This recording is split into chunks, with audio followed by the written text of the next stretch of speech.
काही लोकांनी आदल्या रात्रीच लाडकी बहीण योजनेच्या संदर्भात पोस्टर बनवलेले होते आणि त्या संदर्भात आमच्याकडे माहिती आहे.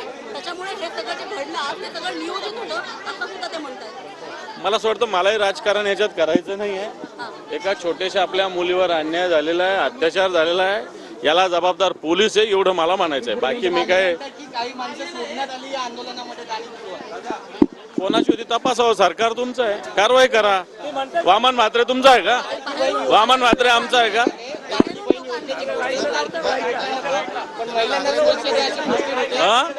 प्रश्न उपस्थित लाडकी बहीण योजना नको पण महिलांना सुरक्षा द्या असे पोस्टर्स काही आंदोलन करताना झळकवले. बरोबर आहे ना, काय चूक आहे?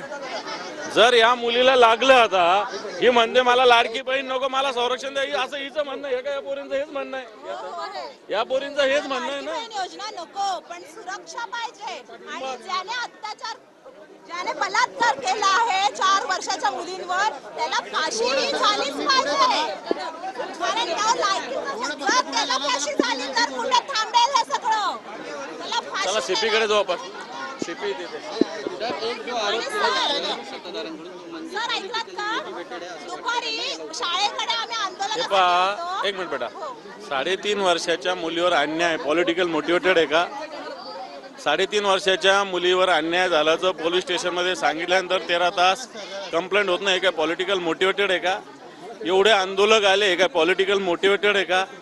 सरकारच्या विषयी जो रोष आहे त्यांचा, हा काय पॉलिटिकल मोटिवेट नाही, ही जनक्षोभ आहे हा. मला वाटतं तो जनता व्यक्त करते आणि हा मी सांगतो हा महाराष्ट्रात पोहोचणार हाही सांगतो. लाठीचार्ज करावा लागला.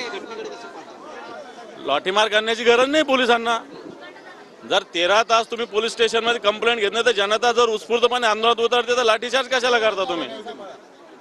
बिलकुल लाठीचार्ज करण्याची गरज नव्हती पोलिसांनी. राजकीय वळण देता याला असं काही नाही, असं कशाला राजकीय वळण देतात? कोणी राजकीय वळण देतात? हा जनतेचा, मला असं वाटतं या सरकारला या महाराष्ट्रात राहण्याचा नैतिक अधिकार कोणताही उरलेला नाहीये. जन आंदोलन हे बदलापूर पुरता मर्यादित न राहता हे महाराष्ट्रात जाणार. आम्ही महाराष्ट्रात उद्यापासून आंदोलन छेडणार.